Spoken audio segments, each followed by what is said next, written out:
difference. Thanks very much. Pleasure, John. Remember, in Class G, they only do one loop, and it's another victory for Gareth Woolridge and Boyd Dreyer. Another exceptional performance from the young pair who have really enjoyed life in the side-by-sides. One loop done and one to go, and the first men in, the Elegant Fuel team of Quinton and Cully Sulvalt. This last 120 k's finding the route was interesting, but my dad did a phenomenal job. We hardly got lost once, so no, we're looking good. Car's perfect, so just the last push to the finish now. Second in the specials, Hutchison and Stassen. And at the end of the time trial route, it got a little bit tricky. Made a few wrong slots, and Anthony got past us and was stuck in his dust when it did open up a bit. He then had a puncture. We got back past him, and then a little bit dusty and tricky on the way back in. So after loop one, the Sulvalts lead the way, just over 3.5 minutes clear of Hutchison and Stassen. There's Daylight, and then Duplessis and LaRue.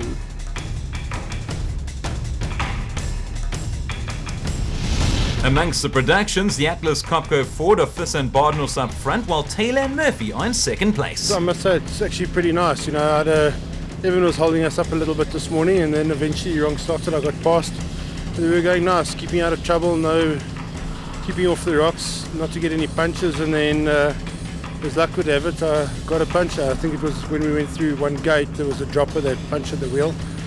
And then Chris came past, and I caught up to him again, and I was actually next to him, and then we thought we had missed the one turning, so we went back to look for it. In the meantime, the odors were out. So anyway, I started catching up to them again, and then about 3 k's from the end, the rear drive shaft broke, so they're busy changing it now.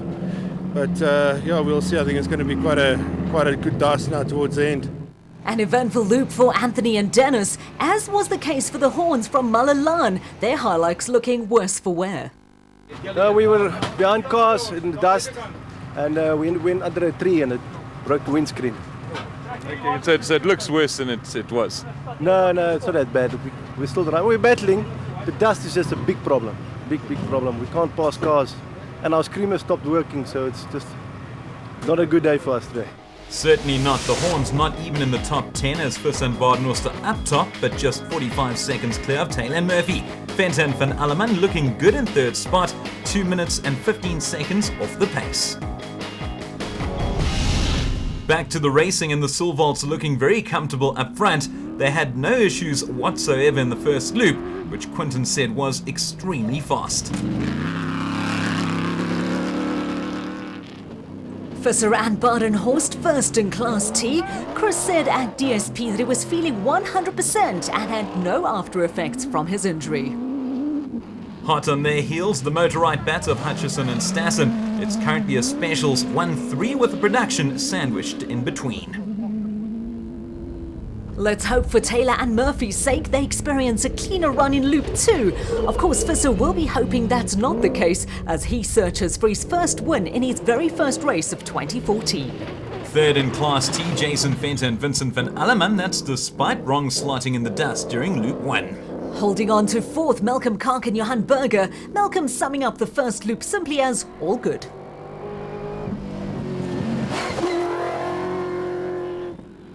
Third in Class A, a distant third mind you, Duplessis and LaRue, they had one flat during Loop 1. Poulter and Howie have climbed a spot and are now fifth in Class T. Deploy and Janse van Vieren dropping down after losing second gear. The Diamond men, Gehardis and Hardis Duplessis, have also made up plenty of ground and are just outside the medals in fourth spot amongst the specials. Rounding off the top 5 in Class A, Keith Dutoy and Robbie Kutsia in their back spec 3.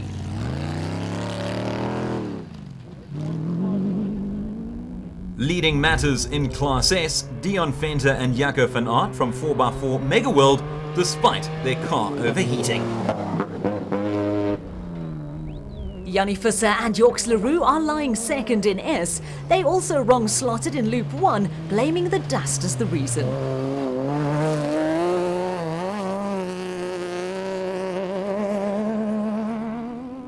Another team making up ground and another Silvault, Vryburg alongside Byron Sykes. They're 6th in specials. Amazing considering they started 39th on the grid.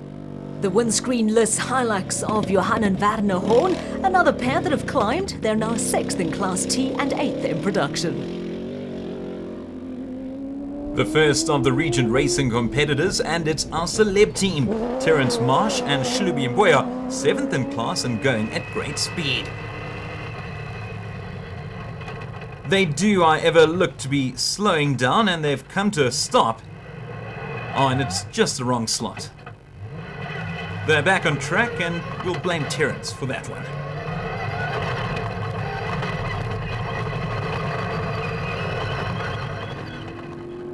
Deploy and Janse van Vieren have dropped to 8th in Class T. They've had punctures, gear losses, the works, and glad to see them still going. Same can be said for these two, John Thompson and Marisa Matten. They look down and out, but are 7th amongst the specials, but 1st in Class P.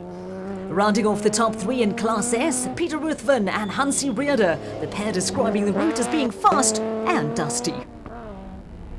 Sitting 11th in productions and 9th in Class T, Graham and Trevor Leith.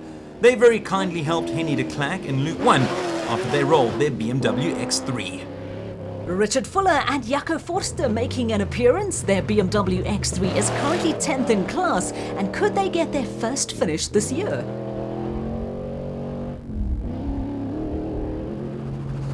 All eyes up front where Chris Visser and Jaapie Badenhorst are flying the flag for Atlas Copco Ford and Vryburg. There seems to be no stopping them now. That's even with all the red hot dust around. And the spectacle is very much appreciated by the spectators. Doing their best to stop them, Taylor and Murphy from Castrol Toyota. They've never finished a race lower than first place this year. Will we see another first in Vryburg? And we have a new leader in the specials. It's Evan Hutchison and Donnie Stassen, the defending champions, having gone past the Silvaults, who suffered a puncture. And here they are now, back en route, but in 2nd place in Class A, certainly not where they wanted to be. We also have a new podium placing. Malcolm Koch and Johan Berger took advantage of Jason Venter and Vincent van Alleman getting stuck in the sand. The locals are now 3rd in Class T. Again, the locals have a lot to cheer about. Their men are shining today. The youngster Venter and van Alleman, they must be devastated to be lying in 4th place, so close yet so far. In 3rd place amongst the specials, Lawrence Duplessis and Healy LaRue. They were consistent throughout and managed to hold their position in class.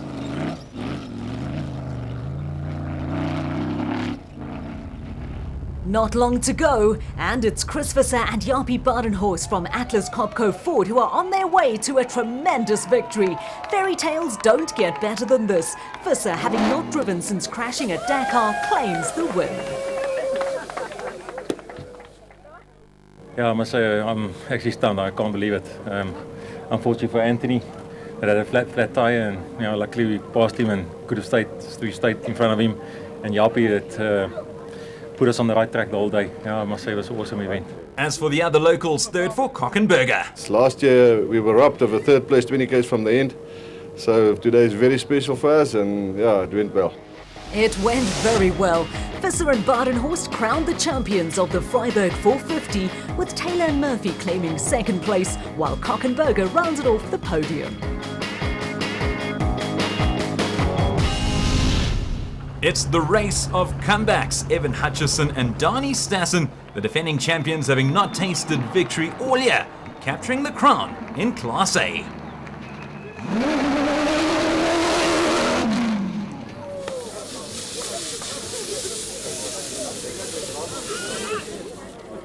Yeah, it's been such a long time, I've completely forgotten about what it feels like to win a race. And to be fair, I didn't think we were going to get it. We were stuck behind Quinton. There was nothing we could do about it today. And unfortunately for him, 30 k's out, he had a flat tire. But I know exactly how he feels. That feeling hasn't left me. The feeling from the desert race, 3 k's from the end. So I suppose that's the way it goes. You've got to take him when you get him.